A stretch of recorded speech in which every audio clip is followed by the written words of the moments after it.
से कौन से कॉम्बिनेशन बनते हैं, कौन सा प्लैनेट क्या रोल प्ले करता है कि लाइफ में हमें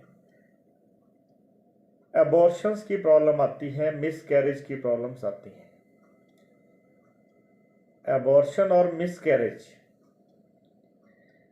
it is the common for the women.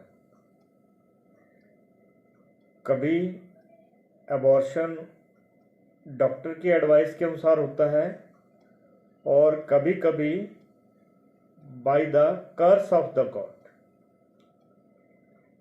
कई बार सोशल और फैमिली कंपल्सन हो जाती हैं। तो there are so many logic behind this.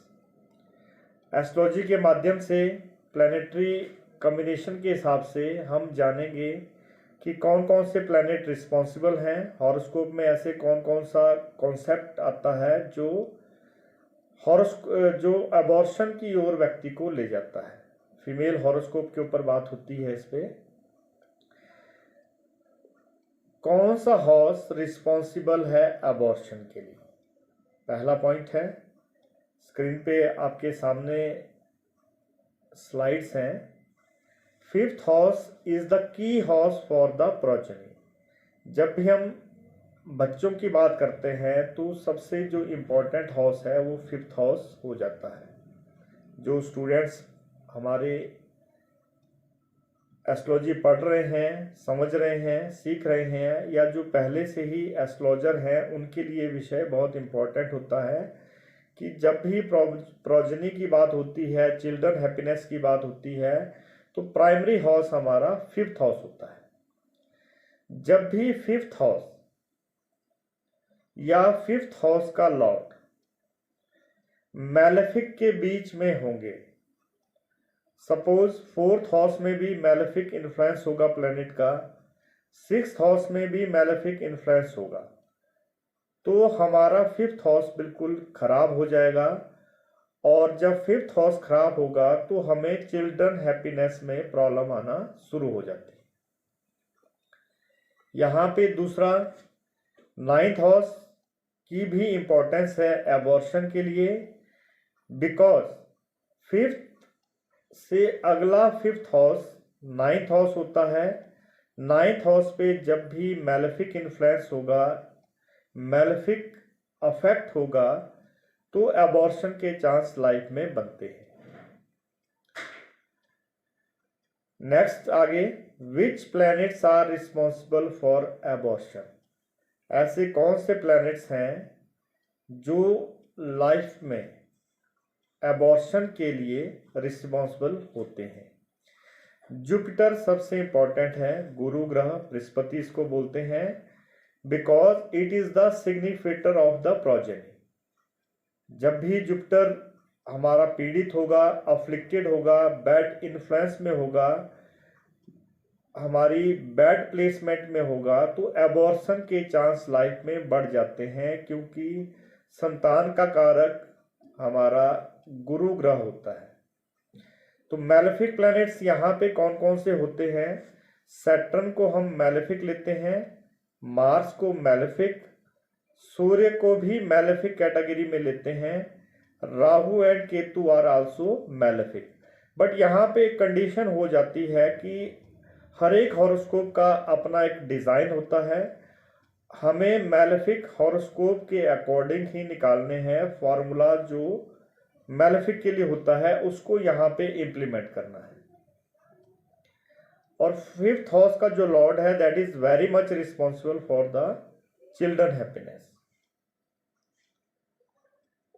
अगला कॉन्सेप्ट रहेगा कौन कौन से एस्ट्रोलॉजिकल कॉम्बिनेशन हैं जो एबॉर्शन और मिस कैरेज के लिए रिस्पॉन्सिबल होते हैं। देखिए, जो पहला इसमें अप्लाई करते हैं फॉर्मूला कि 2 या 3 मैलेफिक प्लैनेट्स का एस्पेक्ट अगर फिफ्थ हाउस पे होगा, फिफ्थ लॉर्ड पे होगा, तो मिस कैरेज की संभावना 100% हो जाती है अगर महादशा और अंतरदशा में वो प्लैनेट एक्टिव होते हैं। सेकंड फॉर्मूला, अगर फिफ्थ हाउस का लॉर्ड पंचमेश, पंचम भाव का स्वामी, त्रिक भाव में 6, 8, 12 में प्लेस्ड हो जाए या मैलेफिक के साथ कंजक्टेड हो जाए या वहां पे मैलेफिक का एस्पेक्ट ले रहा हो तो भी एबॉर्शन के चांस वहां पे देखने को मिलते हैं। Third formula, only Mars expecting on the 5th house.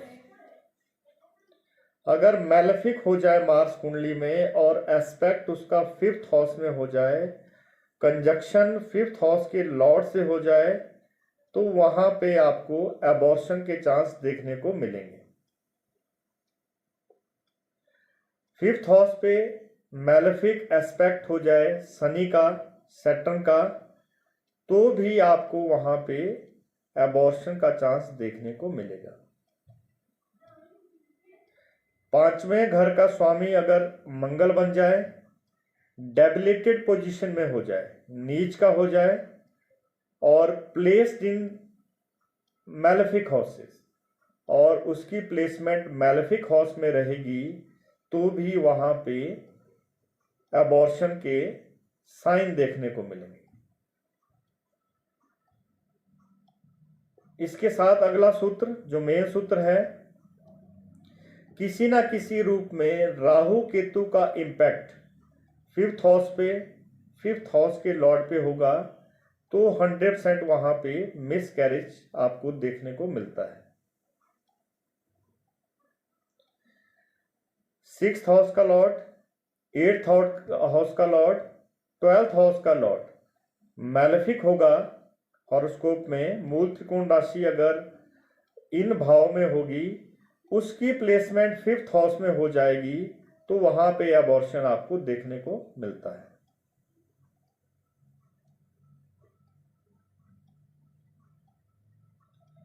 तो इस तरह से इन फॉर्मूलाज को अगर हम इंप्लीमेंट करते हैं अपने हॉरोस्कोप के ऊपर, तो वहां पे हम जांच कर पाते हैं कि व्यक्ति के हॉरोस्कोप में या जो हॉरोस्कोप हम स्टडी कर रहे हैं, रीड कर रहे हैं, वहां पे एबॉर्शन के कितने चांस हो जाते हैं, और उस हॉरोस्कोप के अकॉर्डिंग हम अपने क्वारेंट को गाइड कर सकते हैं।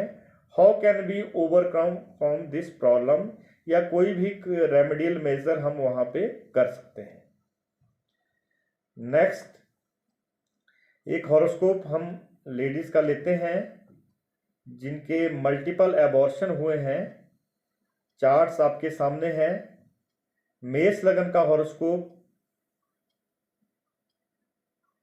यहां पे अगर हम इसको इलाबोरेट करते हैं एबॉर्शन के लिए, मिस कैरेज के लिए, तो यहां पे आप देखेंगे 5th हाउस का लॉर्ड बनता है सूर्य। Sun is the lord of the 5th house, और इसकी प्लेसमेंट जो है 12th हाउस में है।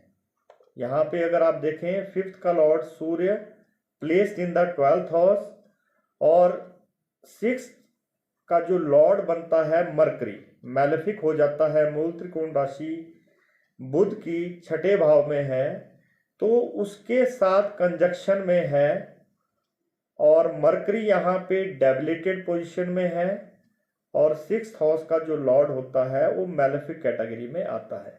यहाँ पे एक सूत्र इंप्लीमेंट होता है। दूसरा, Venus is a natural benefic planet. इस चार्ट में अगर हम देखते हैं तो यहाँ पे वीनस मारक हाउस का स्वामी है। 2nd एंड 7th हाउस की लॉर्डशिप वीनस को मिली है, और एक स्ट्रॉन्ग मैलेफिक का काम यहाँ पे करता है।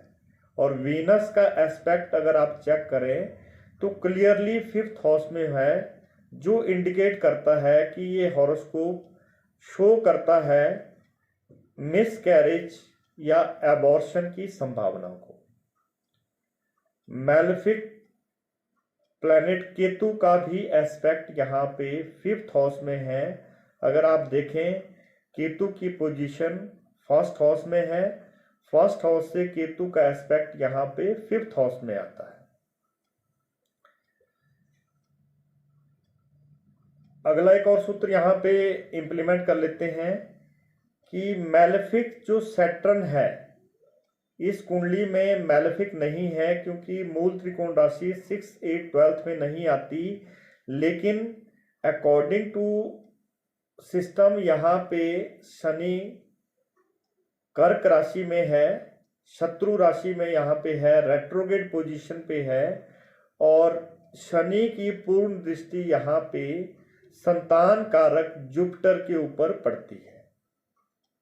तो यहाँ पे गुरु शनि से दृष्टि संबंध करता है, शनि का यहाँ पे एस्पेक्ट रहता है अकॉर्डिंग टू फार्मूलाज। तो यहाँ पे जुपिटर भी बहुत अच्छा रोल प्ले नहीं करेगा संतान पक्ष के लिए। और यहाँ पे हम देखेंगे कि 4 से 5 फार्मूलाज बन रहे हैं जो एबॉर्शन और मिसकैरेज को शो करते हैं। According to the history of the women there are multiple abortion इनकी लाइफ में हुए हैं। इसके बाद इनका बर्थ हुआ, इनके बेटे का बर्थ इनके पास हुआ है, बच्चा इनका है। और उसके लिए जो फॉर्मूलेज हम चेक करेंगे वो हम देखेंगे D7 चार्ट, डिविजनल चार्ट जो 7 है उसमें अगर हम देखते हैं तो वहां पे हमें शो होता है कि मल्टीपल एबॉर्शन के बाद भी चिल्ड्रन हैप्पीनेस का चांस है। यहाँ पे पुत्र प्राप्ति का या संतान प्राप्ति का योग है। अगर हम D7 चार्ट को एनालिसिस करते हैं तो यहाँ पे 5th हाउस जो मरकरी बनता है लॉर्ड 5th हाउस का 6th हाउस में प्लेस्ड है, that is the malefic house. 5th house lord of D1 chart सूर्य है और सूर्य की प्लेसमेंट 8th हाउस में है D7 चार्ट में। The malefic Saturn is also an aspect on the 5th house lord, that is the Mercury। Saturn retrograde है और retrograde Saturn का एस्पेक्ट 5th हाउस में है। यहाँ पे कंक्लूजन आता है कि मल्टीपल फॉर्मूलाज जब अप्लाई होते हैं एबॉर्शन के, उसके बाद भी इस लेडी के बच्चा हुआ है, तो यहाँ पे Jupiter is the significator of the children placed in the centre houses and aspect on the 5th house in D1 and D9 chart. तो यहाँ पे जुपिटर की ही ब्लेसिंग बनी जिसने यहाँ पे व्यक्ति को चिल्ड्रन हैप्पीनेस दिया या blessing of children the, because कि केंद्र में जुपिटर यहाँ पे प्लेस्ड है और जुपिटर का एस्पेक्ट 5th हाउस पे है। और जुपिटर यहाँ पे भाग्येश बनता है, भाग्यवश जो है व्यक्ति को मल्टीपल एबॉर्शन के बाद चिल्ड्रन हैप्पी